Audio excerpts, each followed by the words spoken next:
Sejam bem-vindos e bem-vindas ao Pode Tudo. Mas por que Pode Tudo?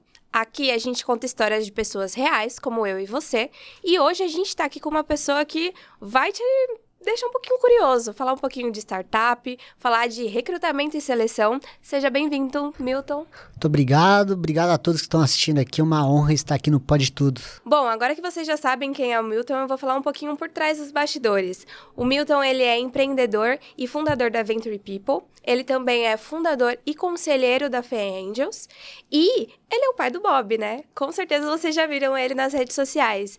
Milton, pra gente começar, vamos falar um pouquinho sobre o que é a Venture People. Show de bola. Bom, a Venture People é uma consultoria de recrutamento e seleção que a gente nasceu focado em atender um mercado muito específico, que é o mercado das startups.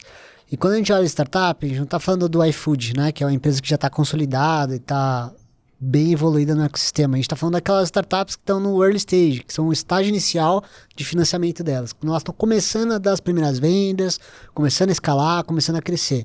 Então a gente olha para startups em fase seed, série A e série B, mas principalmente na fase seed, né? Onde está o grande investimento, os primeiros grandes cheques que as startups recebem dos fundos de Venture Capital, e é nesse exato momento que eles começam a seniorizar os times.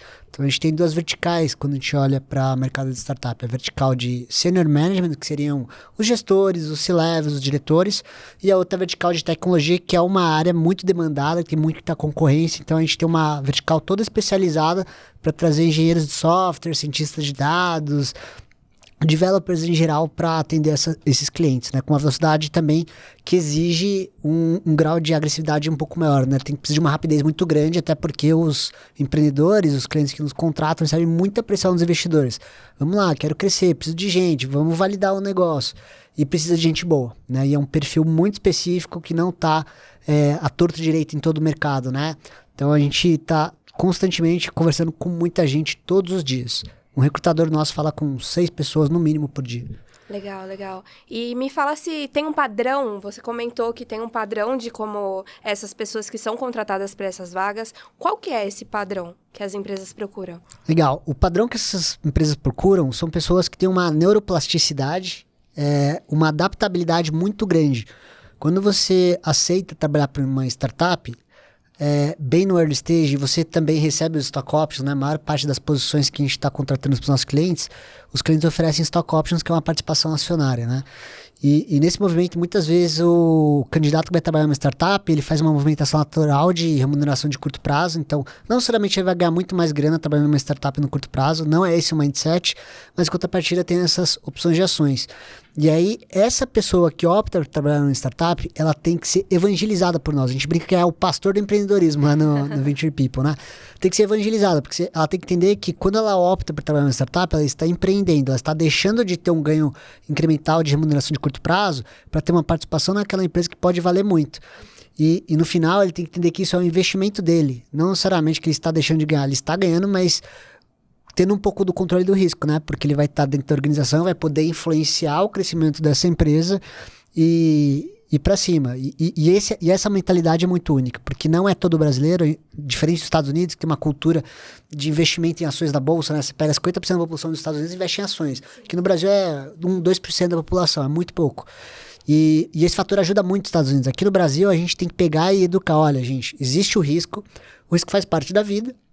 E só que se você optar por trabalhar numa startup, esse risco, a simetria de investimento e retorno pode ser muito grande, né? O Brasil ele tem muito menos competição entre as startups do que tem nos Estados Unidos, que tem muita gente qualificada, enfim, tem muita educação, e aqui é um mato alto. Então tem muita oportunidade aqui. Então quando a gente olha para as pessoas brasileiras que trabalham em startup, elas têm um mindset de se adaptar para esse contexto, fazer mais com menos, entender a dinâmica de longo prazo, de vou ganhar menos agora para ganhar mais no futuro. E eu mesmo tive essa experiência lá no Gympass. Então, quando a gente monta o Venture People, é muito ancorada na minha experiência profissional. Quando eu fui trabalhar no Gympass em 2015, eu fui ganhar 60%, quase 50% do que eu ganhava no mercado. Então, eu optei em reduzir, mas eu tinha essa visão de longo prazo. Do investimento, né? Tinha do investimento e também do desenvolvimento de habilidades, né?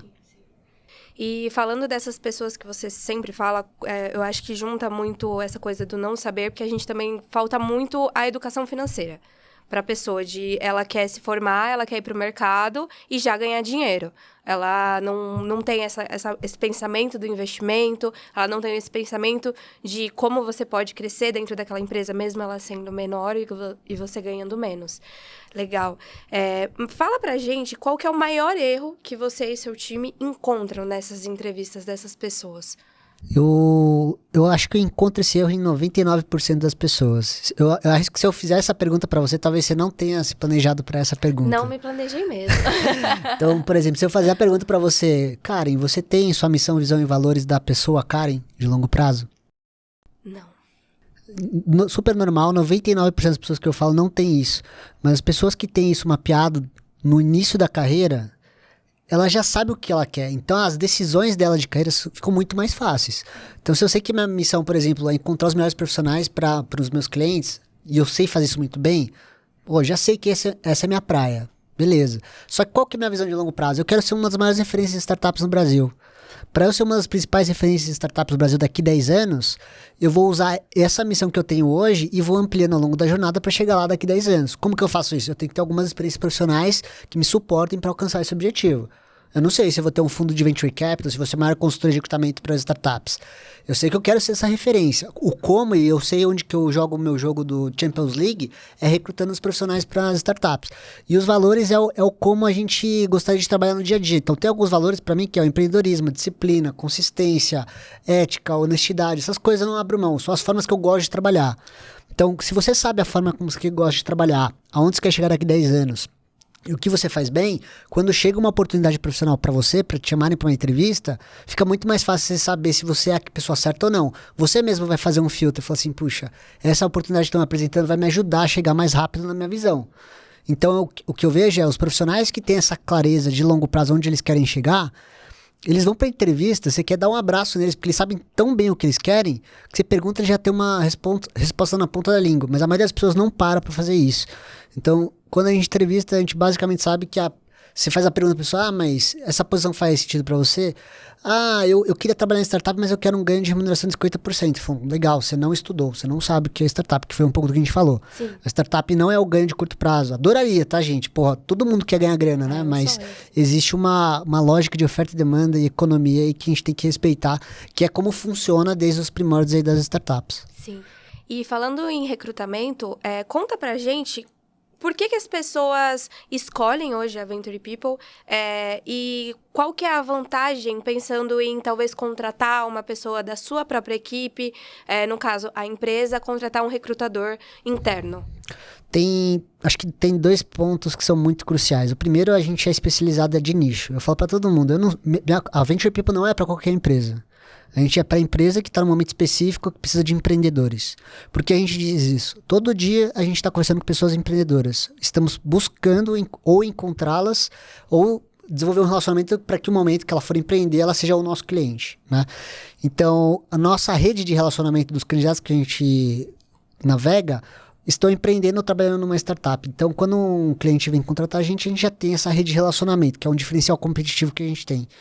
E o segundo ponto, a gente tem uma metodologia própria. Então, a gente sistematizou o que eu aprendi no recrutamento desde 2015, que eu estava lá no Gympass, que eu fazia um pouco de recrutamento, embora não fosse recruiter. Eu sistematizei o que passava na minha cabeça para ter ido tão bem no Gympass, quando eu trouxe as primeiras pessoas para trabalhar no Gympass, depois comecei a atuar com recrutamento, para compartilhar esse conhecimento com o meu time. Então, hoje a gente tem um método que a gente faz um mapeamento de negócio primeiro, antes até de ir atrás das pessoas para trabalhar os nossos clientes, né? Então, a gente tem toda uma estrutura. Primeira coisa que a gente faz com o nosso cliente, a gente faz uma lista de pelo menos 20 perguntas, como se fosse uma anamnese, né, para os psicólogos. A gente faz esse diagnóstico da empresa, depois a gente desenha junto com o time qual que vai ser o nosso plano de ação para encontrar esse profissional. Muitas vezes esse profissional já está na nossa rede de relacionamento, na nossa base, que a gente chama do ATS, né, que é o Attract, que é como se fosse um CRM de vendas, mas para recrutamento e seleção. E com essa metodologia a gente consegue garantir uma shortlist de 3 a 5 candidatos em média de 7 a 10 dias úteis, né? Mas são 3 a 5 candidatos que são assertivos porque a gente tem esse método e tem todo esse processo bem estruturado. E aí quando você pergunta para mim, mas por que eu vou contratar Venture People e não fazer internamente? Pensa que essas startups early stage não tem RH. Uma empresa vai contratar um RH quando ela tem de 30 a 50 colaboradores. Quem está falando isso não sou nem eu. Se você for lá na teses.usp, vai ter lá uma tese de dissertação de mestrado de um amigo meu, eu não lembro o nome dele, depois eu posso até passar para vocês, que ele fez um estudo de quando é que a empresa começa a investir no time de recursos humanos para escalar a empresa. E eu vi isso um pouco no Gympass, né? Foi a partir dos 30 colaboradores que a gente começou a trazer uma pessoa de people. Antes disso, não tem pessoa de people. E o fundador tem N prioridades. Sim. Né? Então, o custo de oportunidade do fundador, ele sair para ficar recrutando no mercado versus entregar a operação é muito alto. Então, para ele, o custo que ele investe, o investimento que ele faz na Venture People acaba compensando, porque a gente já vai ter feito um tracking muito grande de candidatos, só vai entregar a cereja do bolo para ele gastar tempo com as entrevistas, para que ele tenha esse ganho de escala. E aí, normalmente as startups vão contratar o head de RH mais sênior a partir de série A, série B e começam a criar grandes estruturas. E aí, quando essas empresas vêm buscar a gente para suportá-las, é mais pela dificuldade do perfil que eles estão buscando. Né? Antes disso é porque eles não têm RH e a oportunidade é muito grande para você ter uma pessoa de RH que só precisa pontualmente para uma vaga.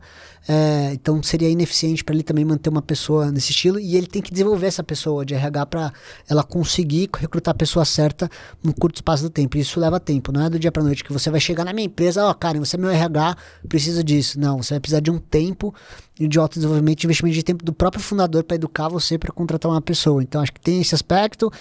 Tem um aspecto também que a gente facilita a negociação do fundador com o colaborador, né? Às vezes o colaborador está negociando com o fundador da startup e fala uma palavra inadequada. Por mais que ele tenha sido bem intencionado, ele acaba falando uma palavra inadequada e acaba miando esse processo seletivo. Então, ter um headhunter, uma consultoria com a Venture People no meio, a gente não filtra, não gosto de falar a palavra filtrar, mas a gente educa também o candidato, fala assim, se você usar essa abordagem não vai ser bem sucedido. O que você quer? E a gente faz todo esse alinhamento de comunicação para que quando haja o casamento entre a empresa e o candidato seja algo de longo prazo e seja bem sucedido. Né? Então acho que esses seriam. Tem outros fatores, mas eu estaria aqui, esses são as principais vantagens aí de você usar uma consultoria. Legal, legal. Vocês viram aqui que o Milton já deu várias dicas, várias coisas para vocês linkarem também para a empresa de vocês. É uma metodologia e uma forma de trabalhar que você consegue linkar e trazer para dentro da sua empresa, caso você ainda não consiga investir nisso, mas é muito legal saber que você pode contratar uma consultoria para te ajudar nisso. Essas dicas e essas informações o Milton dá muito no LinkedIn, ele tem trago vários posts, e eu queria te perguntar quanto tempo você tem dedicado a construir conteúdos e trazer coisas novas dentro do LinkedIn. Legal, sobre o LinkedIn ele foi um processo longo, né? Eu trabalho muito com conteúdo de LinkedIn desde 2017, outubro de 2017, que foi quando o meu ex-chefe da XP me provocou, falou, você sabe muita coisa de empreendedorismo compartilhando no LinkedIn, eu morria de vergonha de postar coisas no LinkedIn, ele falou, quem sou eu, super jovem, de compartilhar conteúdo. E ele me estimulou e eu comecei a praticar e desde então eu segui nesse fluxo, né? Então, para quem for começar agora, os 3 primeiros meses meus foram bem desafiadores porque eu dedicava 1h30, 2 horas, era bastante tempo. Mas porque eu tinha que desenvolver uma habilidade minha, que era a criatividade, como transmitir uma ideia de maneira objetiva e que gerasse um engajamento almejado, né? Só que quando você começa a fazer isso com consistência, então eu comecei fazendo umas 3 vezes por semana, eu comecei a gerar uma fluência nessa habilidade, nesse skill. E aí eu comecei a manter isso de uma forma recorrente, enfim. E isso foi fundamental para que eu fundasse, inclusive, o FEA Angels, né? Foi por conta das minhas habilidades envolvidas com o LinkedIn que eu consegui não só construir uma rede do zero do FEA Angels, como também faturar mais de alguns milhões aí junto às consultorias que eu trabalhei, tanto o Venture People quanto com a Talento, que era a minha antiga empresa, né? Muito usando o social selling. Então, no final, hoje, como que eu tô estruturado em termos de conteúdo? Eu desenvolvi um modelo que eu olho minha visão, missão e valores, lembra que a gente falou isso aqui no começo? Sim. E eu identifico postagens no LinkedIn que viralizam no mercado. Então eu tô sempre olhando, analisando qual foi o gatilho que ele usou, qual foi o call to action, tá? Estratégia de marketing. E eu reparei que tem alguns padrões. Então eu vou tabulando esses padrões, eu separo esses posts e crio categorias. Essa foi a categoria de como fazer, essa foi a categoria de a lista dos principais portais, essa foi a categoria... Tem umas 10 categorias que eu já tabulei e eu estruturei uma planilha que tem lá o dia da postagem, o link da postagem, a categoria, o objetivo, né? Então, a gente tem o objetivo de topo de funil, de meio de funil e fundo de funil. Então, topo de funil é mais de engajamento, o meio de funil é a pessoa aprofundar mais em você, o final de funil é ou para ela virar um candidato no meu processo, ou ela para virar um cliente, ou para desenvolver relacionamento com alta gestão. E sempre não esquecendo de qual é a minha visão e valores, né? Missão, visão e valores. E aí, quando eu falo disso, eu tenho uns 5 conteúdos que eu costumo publicar, que é notícia, conteúdo relacionado a recrutamento e seleção, conteúdo sobre empreendedorismo, startups e venture capital. Talvez eu esteja esquecendo alguma outra categoria. Então, esse é um trabalho que eu venho fazendo, né? E eu venho identificando quais são os padrões. Então, cada postagem, depois de uma semana, eu metrifico os likes, o compartilhamento, os comentários. E o que eu aprendi que não necessariamente você ter comentário ou like significa que é bem sucedido. Tem muitas postagens que eu faço com engajamento relativamente baixo que viram muitos negócios pra mim. Então tem sido um aprendizado bem interessante, né? O pessoal fica na questão do ego. Não, precisa ter like, comentário. Mas calma, cara, você não tá entendendo a dinâmica. Faz com consistência, porque você vai sempre ser lembrado. Então eu digo que os últimos clientes que eu trouxe pra Venture People não foi prospecção ativa. Foi basicamente porque eu tô postando todos os dias, a pessoa sempre vai lembrar, olha o Milton se posicionando, olha o Milton se posicionando, olha o Milton se posicionando. E a gente tem uma tendência também no mercado de startups agora que vocês vão começar a olhar mais, que são os B2B creators.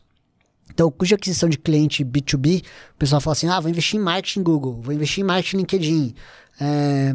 Isso custa caro, cada vez mais caro, porque tem cada vez mais startup vindo, fundos injetando grana, só que chega um momento que a viabilidade econômica cuja aquisição do cliente não é viável.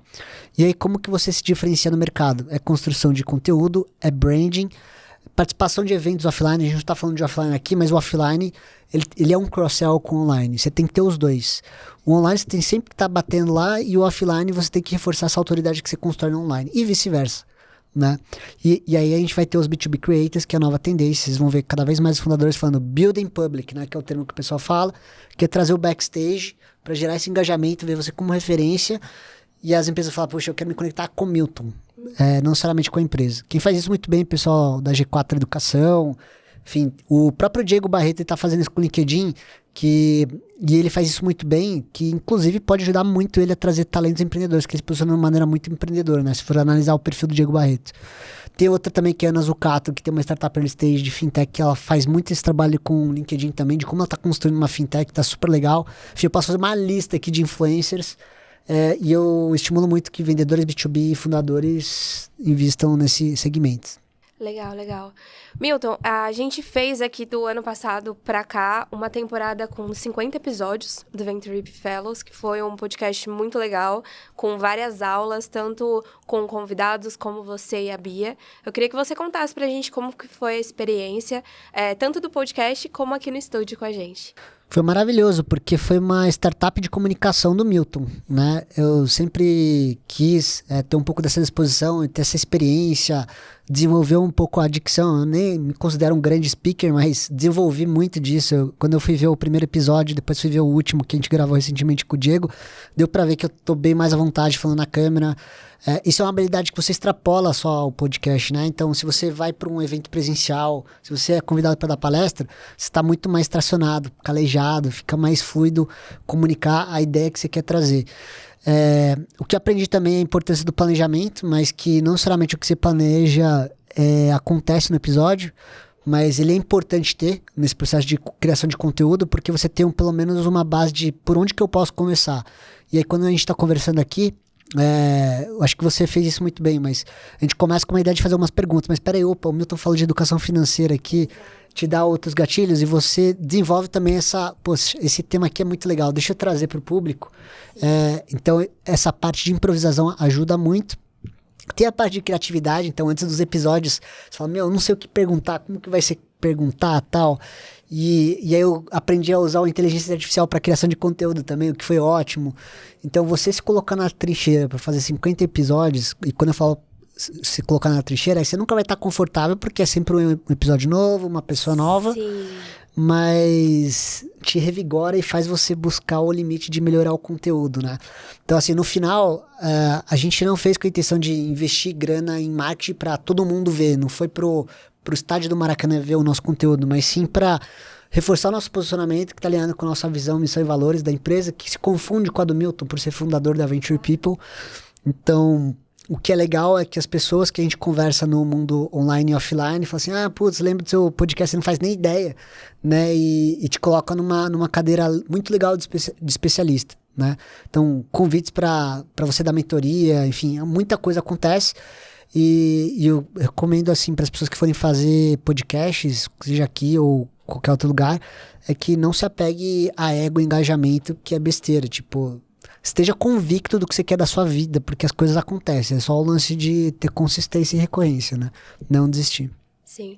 E é muito legal e é importante de falar que agora, mesmo vocês terminando essa temporada, você tem conteúdo agora para postar ainda por um bom tempo. Claro que a ideia é fazer novas temporadas, mas você começou agora, e eu vi no LinkedIn, até vindo para cá hoje, um post... tipo, estilo carrossel mesmo do Instagram, falando sobre os episódios. Então, eu vi que você colocou um episódio em específico, mas você consegue destrinchar o conteúdo, ensinar para as pessoas de outra forma, porque às vezes a pessoa não pode parar os 40, 50 minutos para assistir o episódio. Então, é muito legal e é muita coisa que dá para aproveitar, né, Milton? Você tem um ganho de escala. Então, esse post que você viu, eu falei, poxa, como que eu posso aproveitar os 50 episódios? Porque a gente terminou a primeira temporada, a gente tá esperando decidir se vai pra segunda ou não. Depende de vocês, se vocês gostarem, manda mensagem pra mim, quero mais, que quem sabe a gente faz a segunda temporada. Quando a gente gravou, a gente falou, poxa, como que eu escalo esse conteúdo? Porque tem muita coisa legal lá. Então eu uso um pouco de inteligência artificial, estudo muito sobre esse tema e também um pouco de mídias sociais. Então eu falei assim, poxa, eu vou pivotar um novo formato de conteúdo. Foi isso que você viu. Sim. Pareceu dar bom, assim, recebi bons feedbacks. E eu peguei um episódio, assim, não necessariamente com a pessoa mais reconhecida do mercado, justamente para testar isso. E devem ocorrer mais posts como aquele, e só nesses 50 posts eu tenho no mínimo 50 posts, né? 50 vídeos eu tenho no mínimo 50 vídeos, e eu poderia até quebrar eles ainda mais, porque cada episódio eu consigo fazer de 5 a 10 conteúdos novos só com o que foi gravado no episódio, né? Então, se vocês forem gravar com a CDC Studio, que eu recomendo, pessoal, super gente boa, grave o conteúdo e vocês podem fazer o quê? Pega o conteúdo que vocês gravaram, que vocês publicaram no YouTube, vai no YouTube Transcript, um site, coloca o YouTube Transcript no Google, você vai achar o YouTube Transcript, sobe o vídeo lá, esse vídeo ele vai ser transcrito, o textinho bonitinho, maravilhoso, e aí tem um botão lá para você clicar, copiar. Copiou.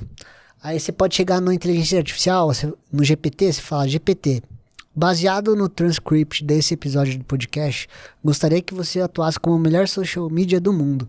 Poderia me dar 10 sugestões diferentes de postagens no LinkedIn com base no conteúdo que foi falado nesse podcast? E aí começa a brincadeira, né? Eu não vou parar por aqui, né? Mas isso é uma ideia para vocês. Depois que o GPT soltar o resultado, você fala assim, gostei desse conteúdo, quero que você use essa estratégia. Aí você pode ir refinando suas habilidades de marketing. Aí você compra um infoproduto comigo aqui no futuro, quem sabe? É isso. E é com essas dicas que a gente finaliza o episódio de hoje. Milton, deixa pra gente aqui nessa câmera as suas redes sociais para acompanhar tanto no LinkedIn quanto a Venture People. Muito bom. Eu tenho 3 redes sociais, né? Uma é o YouTube, que eu batizei aqui com vocês com a ajuda do CDC. Que é o Venture Fellows BR. Só por Venture Fellows BR, você acha a gente no YouTube. A minha rede social mãe é o LinkedIn, Milton Daré. Se você colocar Milton Daré, dificilmente vai ter outro Milton Daré. O outro que tinha meu pai, infelizmente não está entre nós mais, mas me deixou esse legado, esse belo nome. E o terceiro é o Milton Daré BR, que está no Instagram, que são as 3 principais redes que eu acabo ativando. Tem o TikTok lá, mas nem uso. Então tá bom, gente. Não deixem de seguir também todas as nossas redes sociais que vão aparecer aqui na tela, tá? Sigam o Pode Tudo, e se você quiser participar do Pode Tudo, você tem 1000 possibilidades de vir aqui falar sobre o assunto que você quer conversar, ter cortes para suas redes sociais, que é muito legal. Muita gente não sabe que você pode se convidar para um podcast. Então é isso, pessoal. Muito obrigada. Um beijo e até o próximo episódio. Tchau, tchau.